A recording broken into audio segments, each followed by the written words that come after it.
Kalau Anda mau kurban, apa persiapan utamanya? Ini persiapan penting ketika Anda lakukan. Tadi saya katakan, bukan hanya dekat dengan Allah. Setiap jengkal dari ujung kepala sampai ujung kaki, maka Allah akan mengampuni walaupun itu sehelai rambut Anda. Khusus bagi yang kurban ini, ataupun yang tidak berkurban, yang melakukan amalannya dengan penuh kesungguhan. Tapi saya sebutkan dulu yang spesifik. Amalan pertama, khusus bagi yang akan berkurban dulu ya. Terdapat di Sahih Muslim nomor hadis 1977. Sudah? Halaman 152 sampai 153 jilid yang ke-7. Saya bawa kitabnya. Sekali lagi, karena kadang-kadang kalau kita nggak bawa kitab, ada sebagian orang mengatakan ini nggak ada landasan dia. Jadi kita tunjukkan kitabnya, kita bawa supaya kita bisa baca langsung. Perhatikan sini. Saya langsung ke hadis yang rawi yang paling akhir saja. Hadatsana qala sami'a Sa'id bin al-Musayyib. Sa'id bin al-Musayyib yuhadditsu an Ummi Salamah radhiyallahu ta'ala anha. Ya. Ada yang mendengar Sa'id bin al-Musayyib menyampaikan berita dari Ummu Salamah, di antara ibunda kita orang-orang beriman. Ya. Ummun min ummahatil mu'minin radhiyallahu ta'ala anhunna jami'an anna an-nabiy sallallahu alaihi wasallam qala, bahwa Nabi sallallahu alaihi wasallam pernah bersabda. Perhatikan amalannya jika Anda nanti merencanakan berkorban. Awas, karena ini tinggal kurang lebih 2 hari ke depan. Idza dakhalatil ashru, kalau 10 hari pertama awalnya sudah diketahui, maksudnya bulan Dzulhijjah. Jika sudah masuk awal dari 10 bulan Dzulhijjah, begitu terjemahan singkatnya. Wa arada ahadukum an yudhhiya, dan di antara kalian ada yang berniat ingin menyembelih, berkorban. Tadi yang kita bahas. Fala yamassa min sya'rihi wa basyarihi syai'a, maka jangan sekali-kali menyentuh rambut yang melekat di kepalanya atau di seluruh tubuhnya sedikit pun. Awas, hati-hati. Jangan sekali-kali menyentuh, diartikan memotong. Ya, jangan memotong atau mencukur seluruh rambut yang melekat dari ujung kepala sampai ujung kakinya. Paham? Nah, sekarang bagaimana cara memahami hadis ini? Karena nanti ada yang menafsirkan yang dimaksud hewannya. Jangan potong, jangan cukur, ya, yang melekat pada bulu hewan. Nah, dari mana taunya? Misal, ini saya dapatkan, ini sudah lama sebetulnya, tapi saya selalu selipkan dalam kitab ini. Ini ada terjemahan nih. Ini ikhtisar Sahih Muslim. Ikhtisar itu ringkasan. Pernah diringkas oleh Syekh Muhammad Nasiruddin Al-Albani. Ya, beliau masya Allah mengumpul hadis yang luar biasa dan menghabiskan masa-masa hidupnya ya untuk mempelajari nilai-nilai keislaman, referensi-referensi, sering hadir di perpustakaan mengumpulkan hadis-hadis Nabi SAW. Di antaranya pernah beliau meringkas Sahih Muslim. Ringkasan itu begini, kadang-kadang dalam satu bab hadisnya tidak satu, mungkin 9 hadis diringkas. Kira-kira yang paling utama yang mewakili berapa? 3 hadis cukup 3, yang lainnya tidak disebutkan karena terwakili dengan 3 ini. Jadi tidak semua masalah hadis itu cuma 1 hadis. Bismillahirrahmanirrahim, bismillah dalam salat itu 70 hadis. Ya, misal ada lagi yang idza matal insan, ada 9 lafaz di hadis Muslim. Ya, maknanya mirip, tidak semua harus disebutkan. Dan kenapa mesti banyak hadisnya? Karena Nabi ketika menyampaikan yang hadir bukan 1-2 orang, kadang 10 orang, kadang 50 orang. Ketika mereka mendengar disampaikan lagi, sehingga orang-orang belakangan yang mendengar mengumpulkan riwayat itu dari jalur yang berbeda. Paham ya? Nah, setelah itu lihat baik-baik, diringkas oleh beliau. Nah, ringkasan itu diterjemahkan ke dalam bahasa Indonesia. Syekh Al-Albani bisa bahasa Indonesia enggak? Tidak, karena beliau meringkas, yang diringkas hadisnya. Hadis kan berbahasa Arab, karena Nabi nggak bisa bahasa Indonesia. Ya, Nabi sampaikan bahasa Arab, diringkas oleh beliau, disebutkan berapa hadis, diterjemahkan ke dalam bahasa Indonesia. Ini saya bacakan terjemahannya. Apabila 10 hari pertama telah tiba dan seorang di antara kalian bermaksud hendak berkorban, maka janganlah dia mengambil bulu dan kuku binatang korbannya. Bulu dan kuku binatang korbannya. Saya bacakan hadisnya. An Ummi Salamah sama qalat, qala Rasulullah sallallahu alaihi wasallam, man kana lahu dhibhun yadhbahuhu fa idza uhilla hilalu dzil hijjah fala ya'khudanna min sya'rihi wala min adfarihi syai'a hatta yudhhiya. Bersumber dari Ummu Salamah radhiyallahu ta'ala anha yang menuturkan Rasulullah SAW bersabda, barang siapa memiliki binatang yang hendak disembelih sebagai korban, apabila awal bulan Dzulhijjah telah tiba, maka janganlah dia mengambil sedikit pun bulu dan kuku binatang korbannya hingga dia menyembelihnya. Nah, diterjemahkan kemudian dengan jangan menyentuh ataupun memotong, mencukur bulu yang melekat pada hewan kurban atau kuku hewan kurbannya. Jelas? Jadi ada terjemahan seperti ini. Ya, sementara kalangan memahami demikian, tapi juga ada yang memaknai dengan pemaknaan yang lebih kuat. Dan ini saya cenderung kepada pemaknaan ini nanti di atas namakan dalil-dalil berikut. Yang dimaksud dengan ini semua, larangan mencukur.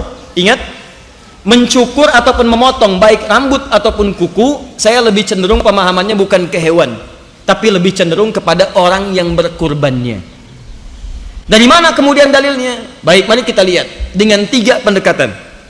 1, hadis ditafsirkan dengan hadis lagi. Nanti ada hadis lain.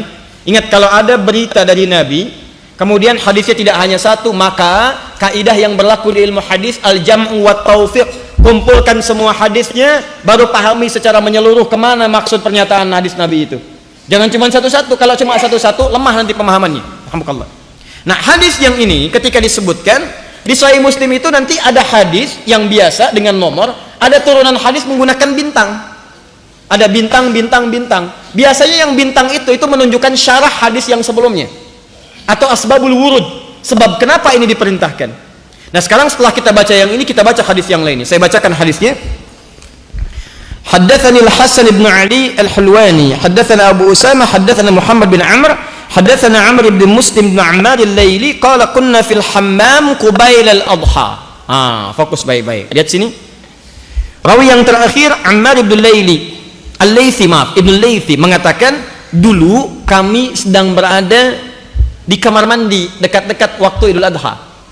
Di kalau Idul Adhanya besok, mungkin tanggal 8, tanggal 9, mereka masuk kamar mandi beres-beres, bersih-bersih. Kemudian fattala fihi nasun, maka di sana orang-orang mulai membersihkan diri. Ya, ada yang macam-macam lah ya. Antum misalnya atpala ini bisa juga diartikan cat kalau cat biasa. Kalau dalam konteks membersihkan diri ada mencukur, ya, ada kemudian misalnya cukur kumis, cukur macam-macam dan sebagainya, ya. Kemudian faqala ba'du ahlul hammam, ketika melihat beberapa orang sedang membersihkan dirinya, ada yang mencukur ya kumis, ketiak dan sebagainya, maka orang-orang yang tahu riwayat kemudian berkata pada orang bercukur itu. Apa yang disampaikan? Lihat, inna Sa'id bin al-Musayyab yaqra'u hadza. Kamu enggak tahu ya kalau Sa'id bin al-Musayyab itu tidak menyukai amalan ini. Maksudnya ini kan besok kita mau adha, Anda kan sedang menyembelih, Anda nyukur rambut yang melekat pada tubuh. Nah, menurut Sa'id bin Musayyab yang tahu hadis tadi, yang meriwayatkan hadis tadi, amalan ini tidak disukai oleh Nabi sallallahu alaihi wasallam. Ya, kalaulah yang dimaksudkan larangan cukur ataupun potong kuku itu melekat pada hewan, tentulah orang-orang ini tidak akan dilarang untuk mencukur rambut yang melekat pada tubuhnya pada saat itu. Teruskan hadisnya. Au yanha anhu, atau yang dimaksud tidak disukai ini melarang, jangan potong, jangan cukur, jangan potong kuku, jangan cukur rambut. Jangan lakukan itu. Kalau bahasa kita demikian. Kenapa? Falaqitu Sa'id bin al-Musayyab fadzakartu dzalika lahu. Ketika terjadi demikian, karena orang-orang ini belum tahu hukum, saya pun mengadukan persoalan ini kepada Sa'id bin al-Musayyab yang meriwayatkan hadis tadi. Apa kata Sa'id bin al-Musayyab? Faqala, maka beliau mengatakan, "Ya ibna akhi, hadza haditsun qad nusiya wa turika akhil karim." Mereka mengamalkan sesuatu lupa dengan hadis Nabi. Ada hadis Nabi mengatakan jangan potong, jangan cukur. Hadis ini sudah banyak dilupakan dan ditinggalkan isinya. Jadi ada amalan bagi orang yang tengah akan menunaikan kurban, jika sudah akan berkurban tanggal 1 sampai dengan 9 atau sebelum hewannya dipotong, jangan cukur, jangan potong rambut, semua rambut yang melekat pada tubuh. Plus jangan potong kuku sampai hewannya disembelih. Paham? Kalaulah yang dimaksudkan hewannya, tentu Sa'id bin Musayyab tidak akan mengatakan itu, dan beliaulah yang meriwayatkan hadis ini. Paham? 1. Dalil pertama. Yang kedua, perhatikan sini. Ini disebut bashar. Bashar ini jelas menunjuk pada kulit manusia. Sya'ar dan basar. Kalau sya'ar saja bisa saja hewan. Tapi ketika sya'ar bertemu dengan bashar, maka ini menunjukkan rambut manusia, bukan bulu. Ingat, yang melekat pada manusia itu rambut. Kalau hewan bulu, jangan salah. Ini bulu ketiak, bukan rambut ketiak. Bulu itu hewan. Bulu ayam, bulu angsa, ya, bulu kambing, bukan rambut kambing. Kalau antum menyebut kambing itu rambut, tidak ada beda dengan antum. Paham ya? Ya, jadi hewan itu bulu, ya. Kalau manusia apa? Rambut. Nah, di sini disatukan antara sya'ar dengan bashar, sedangkan manusia disebut dengan bashar 35 kali kalimat bashar disebut di Quran. Basharain 1 kali. Bahkan kalimat pertama ketika menciptakan manusia, bashar. Quran surah 15 ayat ke-28.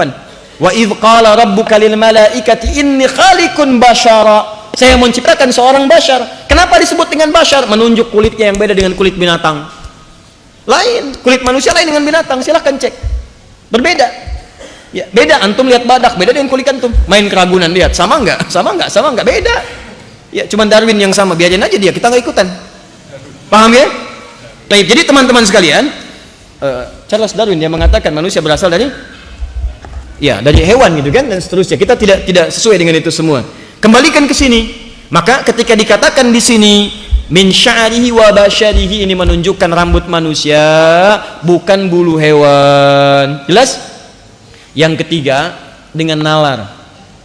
Di satu tadi dengan hadis ditafsir dengan hadis, kedua menggunakan bahasa, pendekatan bahasa, ketiga dengan nalar. Nggak ada kerjaan motongin kuku hewan. Dan bagaimana caranya? Sapi saya mau disembelih, bersihin dulu lah kukunya, begitu dipotong, tendangan dah.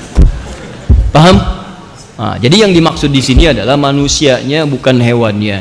Pertanyaannya, kenapa tidak dicukur dan dipotong itu? Supaya Allah berkenan mengampuni semua jejak tubuh kita dari ujung kepala sampai ujung kaki, sebelum itu dipisahkan dari tubuh kita karena khawatir pernah berbuat maksiat di dalamnya. Khawatirnya ketika diampuni, kuku itu udah pisah dan dia pernah bermaksiat. Bukankah tangan yang menulis status yang tidak jelas itu ada kuku di dalamnya? Bukankah tangan yang pernah mengambil sesuatu yang bukan miliknya itu adalah ada kuku di dalamnya? Bukankah, maaf teman-teman, pikiran yang pernah berpikir satu yang tidak bagus itu ada rambut yang melekat di atasnya? Maka biarkan itu semua melekat pada tubuh kita. Memohon ampunan kepada Allah, mengampuni dosa kita. Begitu disembelih hewan itu, selesai kita kemudian berdoa, maka Allah berkenan mengampuni tubuh kita dari ujung kepala sampai ujung kaki, sekalipun itu cuma sehelai rambut yang melekat pada tubuh kita. Setelah diampuni, bersihkan, kubur, selesaikan, dan masya Allah tidak akan pernah dia soal sampai kita kembali kepada Allah Subhanahu Wa Taala. Itu maksudnya. Jelas ya? Ya. Tapi kita menghargai tafsiran yang lain tanpa harus menyalahkan yang lainnya. Ingat prinsip saya selalu menampilkan ini loh. Kalau ada perbedaan-perbedaan saya tampilkan. Ini pendapat yang ini, dalilnya ini, muqaranahnya, perbandingannya begini, tarjihnya yang kuat yang ini. Ini mungkin tidak terlampau kuat. Tapi kalau mau diamalkan, saya tidak bisa paksa Anda. Silahkan, saya itu pilihan. Ya, saya diutus untuk memberikan misalnya tampilan dakwah, bukan untuk paksa orang. Nabi aja diutus untuk mengajak, bukan maksa. Ya, fadzakir innama anta mudzakir lasta alaihim bimusaitir. Muhammad ingatkan, tugas kamu mengingatkan, bukan maksa orang. Muhammad SAW makhluk paling mulia, Rasul, Nabi, orang mulia, ya, dekat dengan Allah, orang paling takwa. Kata Allah, tugas kamu bukan paksa orang, kamu mengingatkan, ajak orang. Adi hidayat, Nabi bukan, Rasul bukan, maksum tidak. Kedekatan kepada Allah jauh dibandingkan Nabi Muhammad SAW. Kemudian Adi hidayat ingin paksa orang. Adi hidayat siapa? Ya, siapa? Nabi bukan, Rasul bukan, cawapres juga bukan. Susah. Ada aja. Jelas ya? Sudah, tidak. Jelas?